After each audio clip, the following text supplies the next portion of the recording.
Mary and John, it was a second marriage. They had both been widowed, and they'd been married about 10 years. They both had kids from previous marriages, right? So they had adult children.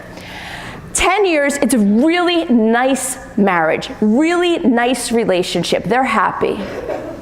And about 8.5, 9 years in, John starts to develop the symptoms of Alzheimer's disease. And so John is struggling with some symptoms. And Mary comes to me and she says, "You are not going to believe what is going on with John. We are having such a horrible time. I don't know what to do. I'm at a loss. Tell me about it." Well, it's December, and John is telling me that it's time to get prepared for our 4th of July big cookout. Okay, I understand it's December. Okay, that makes sense. Tell me more.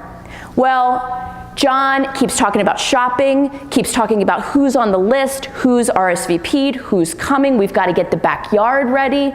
So I keep telling my husband, John, it's December. It's December. And by the way, not only that, but we've never had a 4th of July barbecue. Who did he have the 4th of July barbecue with every year? His first wife. So Mary is not happy. Mary is not only telling him that it's December, not July, she's also saying, "We have never had such a party. We don't do that party. That was with your wife who died." So she's constantly reminding John that his first wife died. How do you think that's going over? Not well. Oh, thank you, Yolanda. Awesome. Yeah, not well.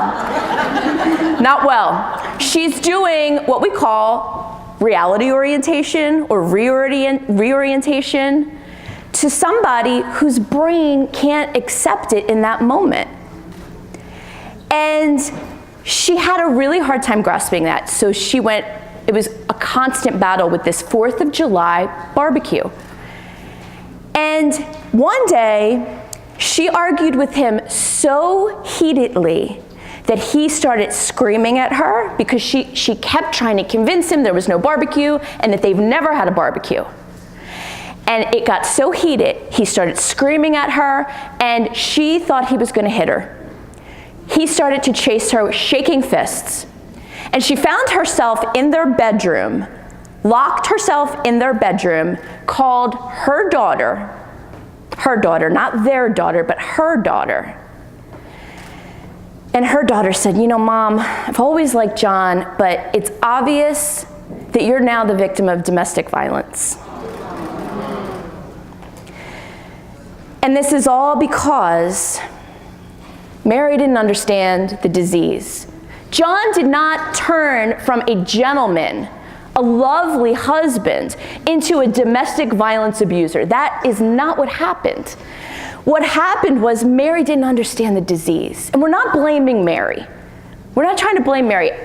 It's hard to understand dementia. But dementia is not just short-term memory loss. Dementia is lots of symptoms, personality changes, confusion, judgment can be off. And in this situation, trying to convince John of the facts is not going to be productive. Understanding that there would be a better way. What would be a better way? I want you to turn to a partner next to you and just come up with one word or a phrase that would be a better way to communicate with John. Mary could have communicated with John about the barbecue. Take one moment. What could Mary have done that would not have gotten John so upset? Yes? Let John plan the party. Let John plan the party. Talk about the party. Kathy got a round of applause. Great job, Kathy. Kathy's going to be speaking a little bit later today. Don't miss it. What else over here at this table? You said, your minds are obviously in sync. What else? Let John plan the party. What kinds of things? Let's talk about, should we serve hot dogs? Should we serve hamburgers? What about the vegetarians? What do we do for them, right? Yes?